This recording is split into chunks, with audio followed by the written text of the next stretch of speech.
I'll wait for David to sit down.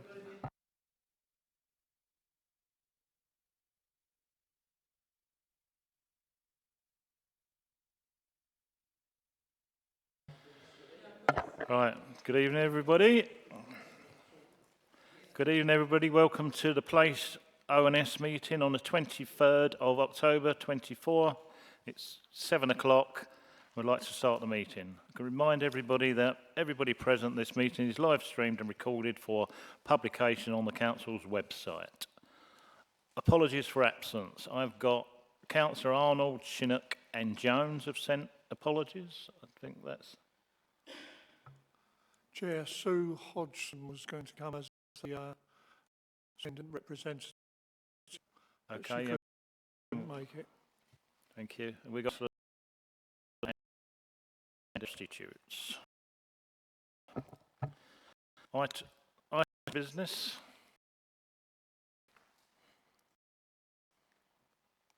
First of all, the collection policy waste strategy wander tonight from the council. Instead, we're having a presentation on the 30th chair and the deputy, where basically, if anybody wants to sit in, it's 10 o'clock. It's 10 in the independent. He wants to come. Did you something? No. At our pre-meeting, the MO on Monday, I said we've taken this off the agenda. We're not replacing it with anything. So it seems like we're left with a very weak agenda. So in future, if we do take something off, then you put something back on. So then it's worth us all sitting here really. The other thing I've asked for is about 106 money. Been told we're going to get told about it in December. And we asked for this in June, didn't we? I can't really get my head around why it's taken six months to get it to us. I'm just been told it's not as easy as that, but I think everything's on computer now. I can't say I can take months, so I don't really.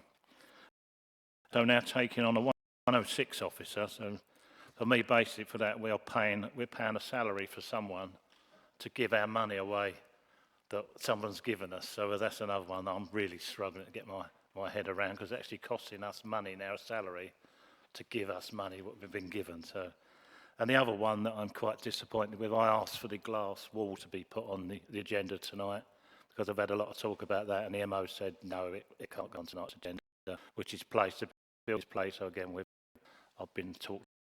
So apart from that, right? Do you want to do yours, or can we wait until? We'll wait. Okay, thank you. Minutes. I move the minutes of the previous meetings outlined on the agenda are approved as a correct record. Approved. Are there any comments on the accuracy of the meeting minutes? Nope. Minutes approved. Does anyone have any declarations of interest? Right, item 5. Can I ask Michael to present the report for the Thurrock Council enforcement policy, please? Certainly, thank you, Chair, and thank you, committee members. I will introduce this policy to you, and then happily take questions first from you, Chair, and then onwardly to the committee members yourselves. This policy is being presented to yourselves so that you can have comment and challenge the policy itself. It's a new policy, and it identifies and explains when and how Thurrock Council utilises legislation in its process of enforcement. The policy helps guide those creating specific enforcement policies for their service areas, so that there's a transparency and clarity across the council. It's how we will treat people, how we embark on the enforcement process, and how professionalism, fairness, and consistency are the driving force behind this.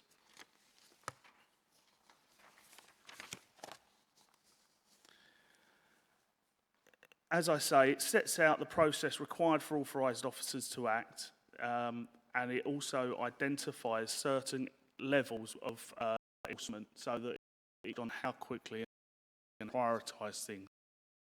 As you can imagine, committee of enforcement issues that are brought to council's attention, and to deal with them all in the same would be ineffective. A triage place of those, and this policy helps explain that slightly. It's not a policy that has to levels of enforcement across the council. It's here to offer that area that will have their own enforcement policy.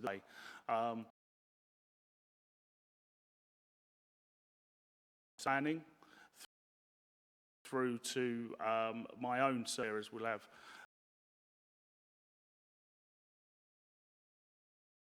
this policy. By nature, it's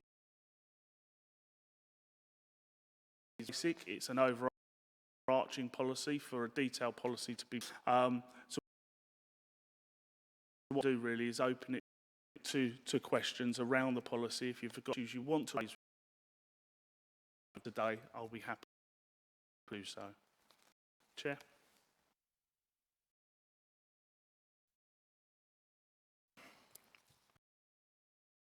Thanks, Michael. I read and found it, practical and pretty sensible. But in the last sort of week or two, I've been going round to pretty much every house in my ward, delivering news sheets and one thing or another. And I notice more and more people are seem to be storing mattresses and all sorts of. That's minor in terms of enforcement, would fall into it. But when you see the number in then you would say, well, also we're also seeing people who leave cars around, then within a couple of days they're gone, put on in a container and shipped abroad because of the port. Lots of small and minor issues, but they up to making my ward very untidy. What can we do about that? Thank you, Councillor.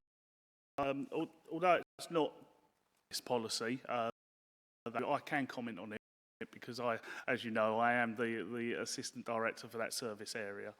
I would urge everyone to report the incidents to the team. The team do receive thousands of requests a year to visit all tips that are classed as investigatable. So you're looking at something other than, for instance, a fish or a mattress. Go immediately, and they would look to remove that then just as early as possible. Take fly tipping. On land, it's slightly different. Private land is slightly. However, it's always worth, and I do recommend anyone making law enforcement to. And what will happen is they'll take that, they'll triage that, will be taken, and have to say, many a councillor have known are under some very intense pressure. Chair. Thank you, Michael, for your this developed in consultation different departments. Did we to the actual in the policy and actually taking part before we actually come to this document? I believe you're asking if I spoke to practitioners of the enforcement themselves. Thanks.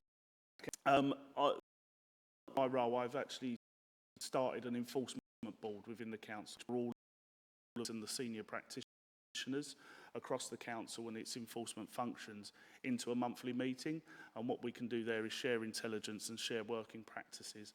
This paper was shared across that board, so it's gone to all of those individual service areas that participate. They've had an opportunity to comment, add, and even from the DLC.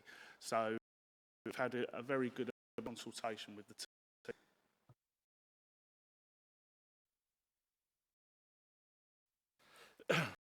I've got a couple of questions.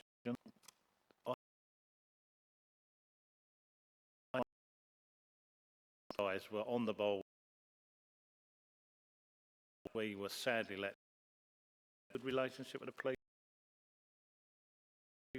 because they seem a real big let. Okay, so just wondered days really. I can't call it incident, but what I will say is the relationship with the local police team through community safety partnership, chief inspector for this area, relationship together on the partnership. Find that you have any issue, by all means raise it with the chief inspector. However, I'd like me to try to understand what was there.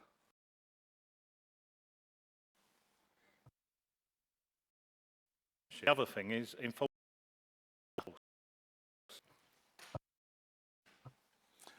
As I say, each area is responsible for its own enforcement, so therefore the numbers vary depending on the enforcement team that you have. I'm comfortable with my numbers at present. I don't think you'll find a senior manager that says I wouldn't like more. But at the moment, we are dealing with the referrals that come into our team. I don't feel we're letting the residents down in terms of things like fly tip and abandoned vehicles. I think the team are doing very well at the moment. But as I say, if anyone feels that we could improve, please make contact with me, because I'm always willing to listen and try to diversify how we work and how we work with our community. Councillor Lydiard. Normally on an overview and scrutiny, we would like to see last year's accounts, maybe budgets for this year, maybe a structure chart, a number of employees, so that it gives us a better overall sort of feel to the service that's provided. I wonder if that could be done for the future. Thank you very much, Councillor. It's unfortunate that the area we're speaking around, enforcement, is broken down into so many different service areas and across multiple directorates. So the budgeting is not something that one person such as myself would have control over or access to. What you will find is that the reporting of all of those individual teams through various means, such as my counter fraud team would do an annual report. And within that, you would find our financial breakdowns, our value for money, and our return on investments. So what you'll see there is, in that annual report, you'll get the information that you're talking about. Unfortunately, it's not something that is collated as a, in brackets, enforcement function, because that doesn't exist at the council. Sometimes they ask each individual officer to give a percentage of his time, and that's multiplied by his salary plus on costs, to identify the true cost of enforcement. And working for Thurrock Council previously, that's what we've done. And I really want to see overview and scrutiny, see many more accounts and budgets for the future. Otherwise, it's really difficult to assess the effectiveness in conjunction with the policies. Okay.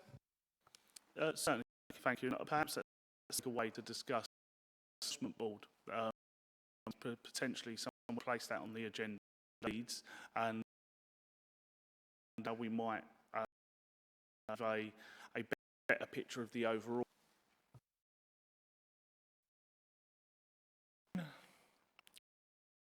Chair, regarding your enforcement team, fantastic. They've got a very good senior officer. But regarding this report, how can it be successful for them to continue with a team they've got when, say, a abandoned park gets, that's quite a big amount of money for the council to lay out to get rid of it. A massive fly tip, that's costing you quite a lot of money. So how can we keep that sustainable if it continually happens? Thank you for your question, Councillor Green. What I would say is things like abandoned vehicles, etc. We do have a contract with a supplier, or should I say a contractor, that comes onto the borough and clears our abandoned vehicles away, and we get a monetary value for each vehicle that is removed by that firm, and then that firm deals with the owner or the destruction of it. We've found that is the best possible way, value for money for the council, because this way we don't have to store vehicles. That's dealt with by the contractor, and any damage, etc., much later down the line, for instance, we are not liable. So we have a contract in place with an external contractor that deals with that. In terms of waste, that is a problem, and I can't sit here and say it isn't. Waste rates are costing more and more. I'm sure you'll hear that when you hear the waste discussions at the 30th of October. However, the council deals with that, and it has to deal with that. We will continue to enforce. We fine people that we are able to investigate and track down, and those fines are reinvested into the system and into my service areas, and that helps sustain us for future enforcement activity, which is exactly what the legislation is there to do. Councillor Chuckworth. Thanks, Chair. Thanks, Michael. This is a new policy, right? And it's going to replace the old one if already had. And how effective do you think this is going to be? How effective the policy will be. As I've said, this policy is not directed at one particular service area. All service areas will then create their own enforcement policy under the principles of this policy, and those principles are fairness, transparency and consistency. What we're trying to eliminate is one service area enforcing against someone for something quite minor, and then another service area taking the extreme level and only enforcing against something that's major. This is a fair policy that then can be used by officers to create their own specific enforcement policies. Thanks for that. Do you know any other local authorities that have been that is using this policy at the moment? Yeah. Thanks. Through my research around what is and is not best practice, and my contacts within my own network, I do know that local authorities do have an enforcement policy, and it is then used to guide other specific policies by those service areas. The biggest area I can try to make you understand in terms of why we do it like we do, planning will always have their own enforcement policy. Debt recovery will have their own debt recovery enforcement policy, because they are so specific that they can't be generalised by an overarching policy. And that's why I'm introducing this policy to you today, so that we can offer that consistent approach across the council. Councillor Hurrell. Evening, and thank you for your report, Michael. Do you know how many enforcement officers there are that cover Bellis and Ockenden, please? I'll have to ask a follow-up question. When you talk about enforcement, what is it that you're actually asking? I can talk to my enforcement officers within the environmental enforcement team, which deal with fly tipping and littering and things like that. I also have oversight of the environmental protection team, which is nuisances, noise, and dust and things like that. Could you clarify for me? Yeah, I actually meant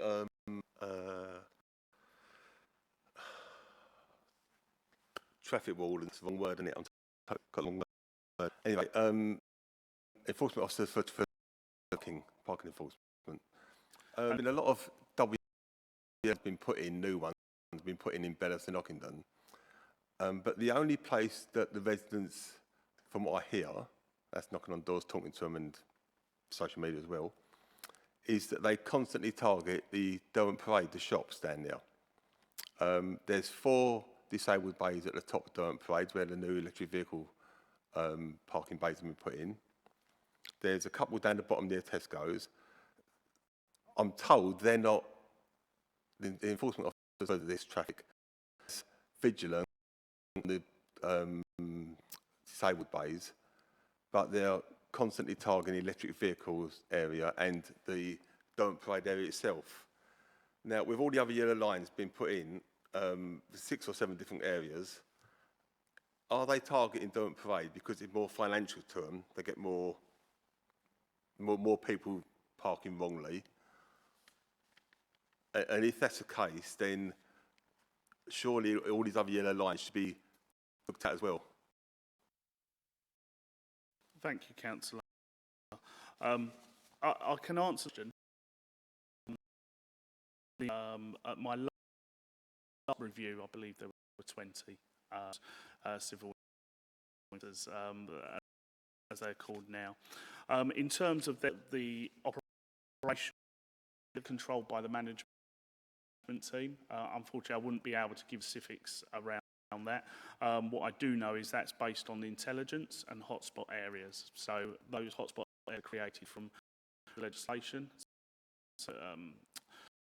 So people breaching the traffic order, resident commands are fed into the system that create the hotspots.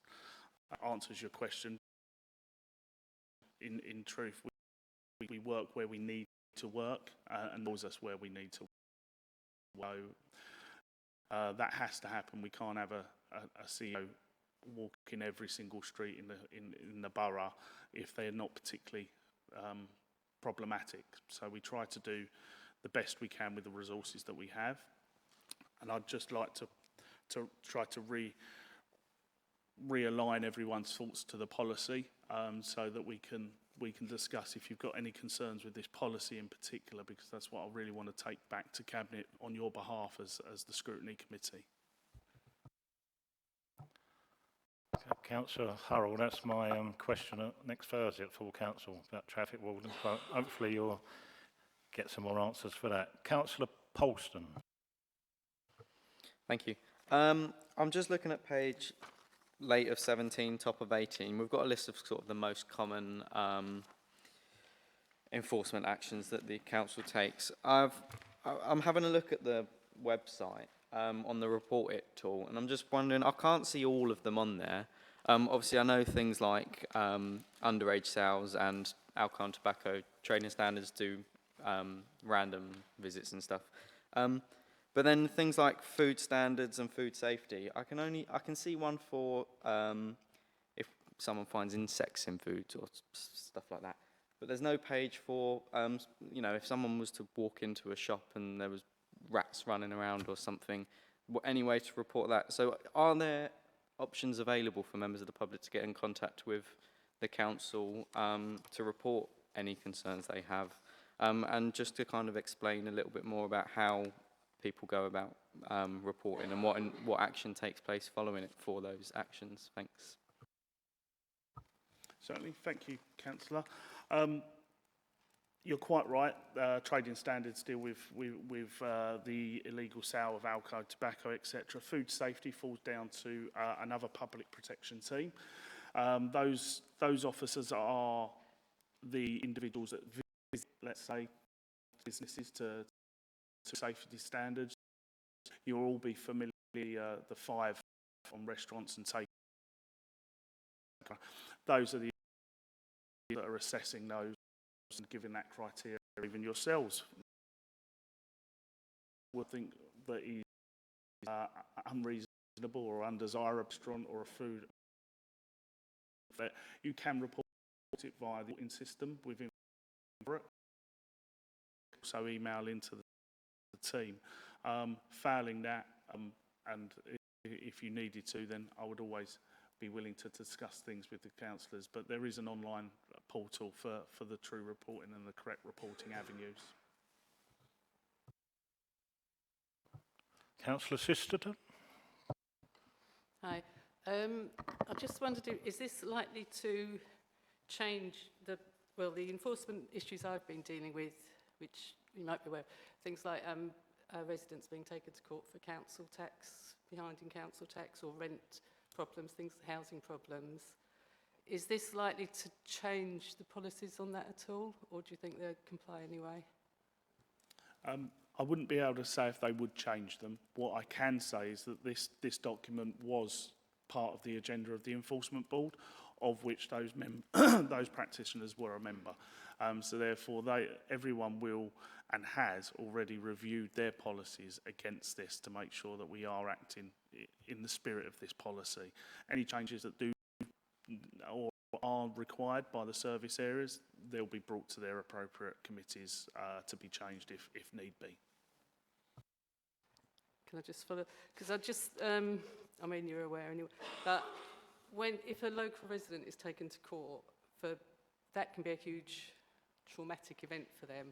And I wouldn't like to think the council does that too lightly, just in terms of text, because obviously it needs to be done to get back any money, but just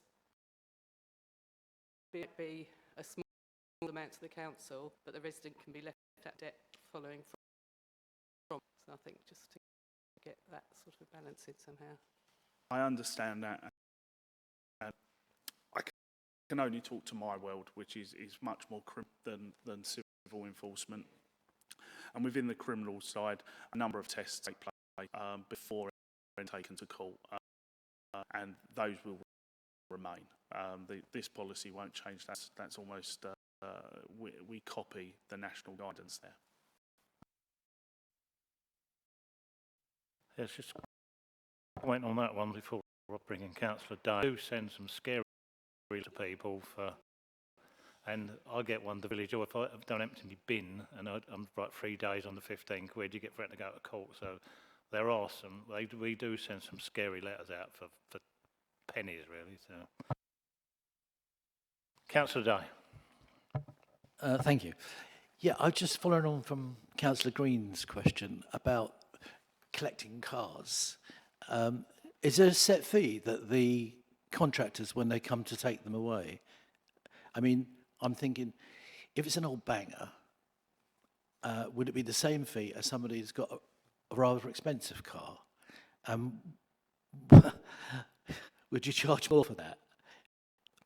Thanks. I have to remember the only vehicles removed are abandoned, so it's always left abandoned.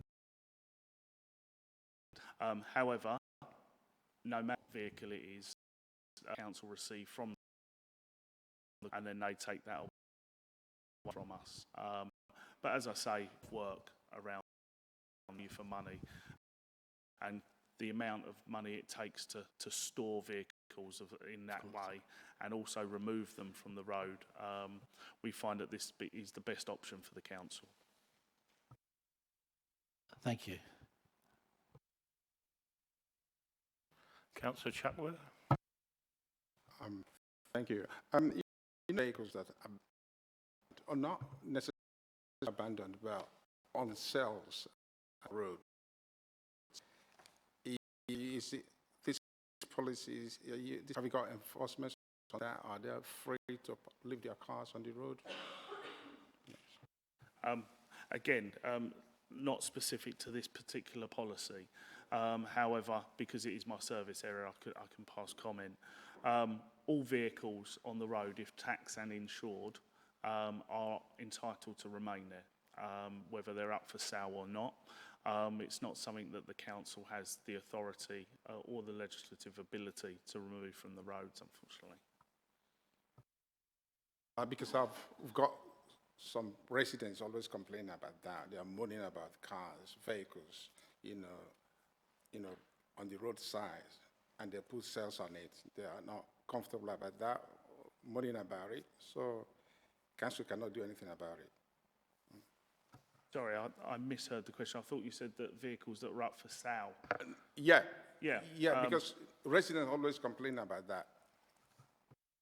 Yeah, there's not specific legislation that entitles the council or anyone to remove a vehicle that is not abandoned, that is insured and is taxed to be on the road. If one of those are not in place, then there may be action that we can take on individual circumstances. However, in general terms, if it's taxed and insured, it can remain on the road.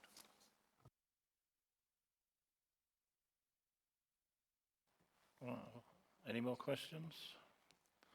Just one for me on the, we talked about mattresses. If it's on your own, like in your front garden or whatever, that's not fly tipping, I guess, is it? Or is that unsightly? It doesn't mean it's fly tipping. Can we get that one sorted? There is legislation, and I would, if you do have that problem, then please talk to my teams. However, it wouldn't be regarded as fly tipping. But there is other legislation that's open to the council to explore. But you're quite right, it wouldn't be necessarily regarded as fly tip. I think Councillor there was a report actually that if a lady left something just out over the other side of the wall, so it was actually on the highway and she got nicked for fly tipping, but it was just over the other side of the wall. So yes, that would then be on just the a public comment. highway. So that then changes the rules around private land or public. Well, that's glad Councillor Day, but that's what I've got. I've got somebody complained about their neighbour that they put their mattresses the other side of their fence, so it's actually on the pavement, but it's leaning up against there. So that is fly tipping. Inside is not outside. If it's outside their fence, it's fly tipping, yeah?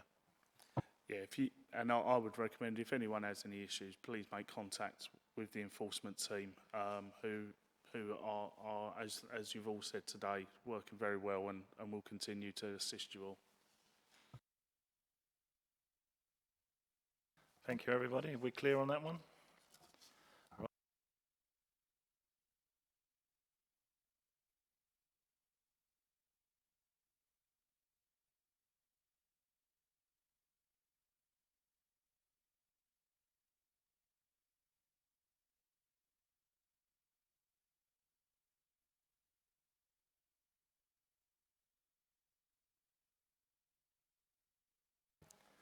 Yeah, there's been a few questions. I think everybody's seen it and happy with it, and so it's moving on and it's given us something, isn't it? So, yeah, recommendation to accept that, approve it, and get on with it.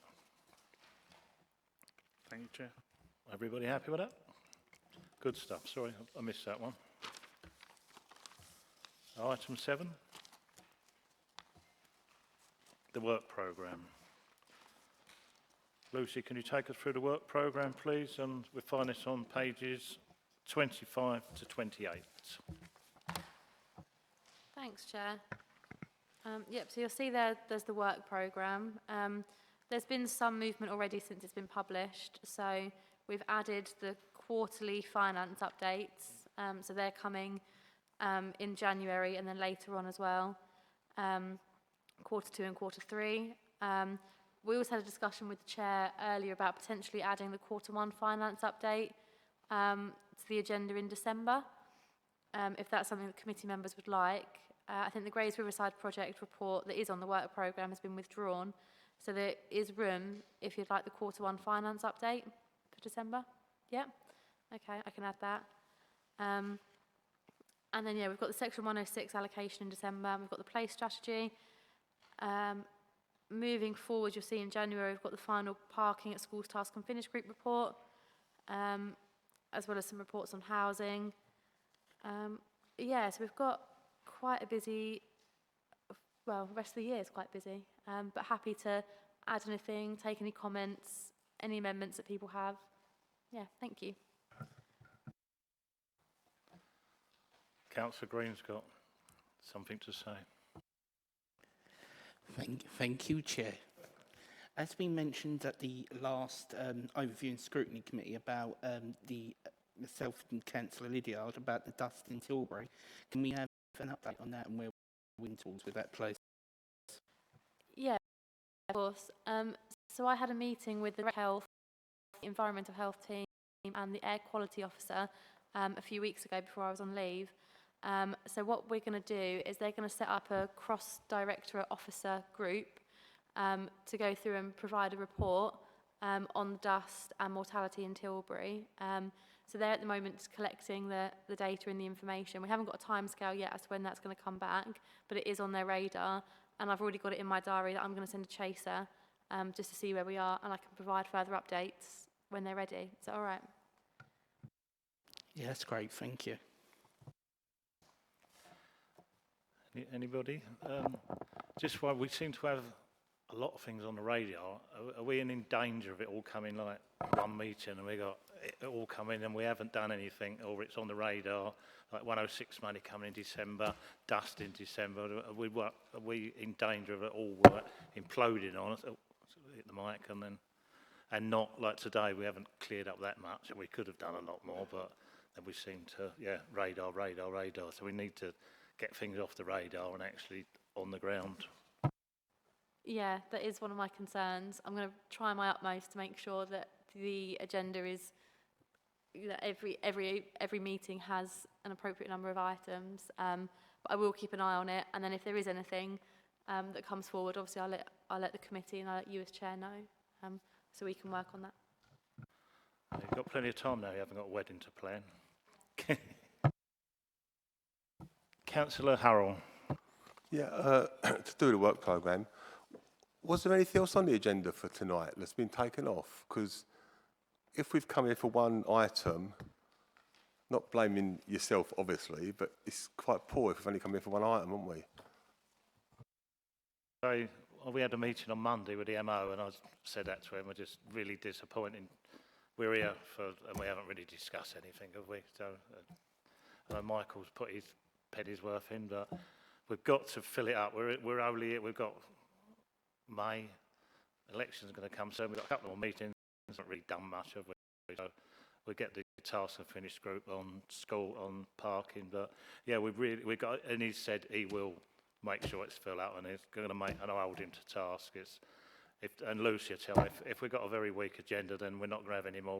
We're here, and we're going to talk. We want to talk about things, so we need more meat on the bones. Absolutely agree. I was really upset that they took that off and didn't put anything else on. So what did they take off, please? Oh, Waste collection bins, and say they've said it's taken off the cabinet as well, as I said at the beginning. It's on the 22nd of October, 22nd of October, and we've got a meeting 10 o'clock in our room cupboard, and just me and I'm sure everybody wants to talk bins and waste and taken off things that are really important to us, they're not worried about bins emptied. So yeah, that's bins, green bins, brown agenda. So I don't know, but the MO now knows that he knows we're not. But like you just said, Chair, the most important thing in residents generally out. Put everything else together, and bins tops it, in my opinion. Well, we'll see when we go to the meeting. Obviously, it is agenda, so it's just we missed it today, and it's going to come back because everybody is really. And it's been taken off. I don't know. It's the most important. the most important. And you, Lucy, it's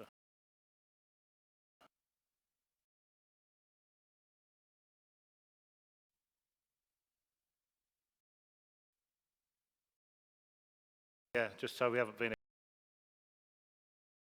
here long, and it is disappointing. And I can guarantee you on that, I'll kick some bottom.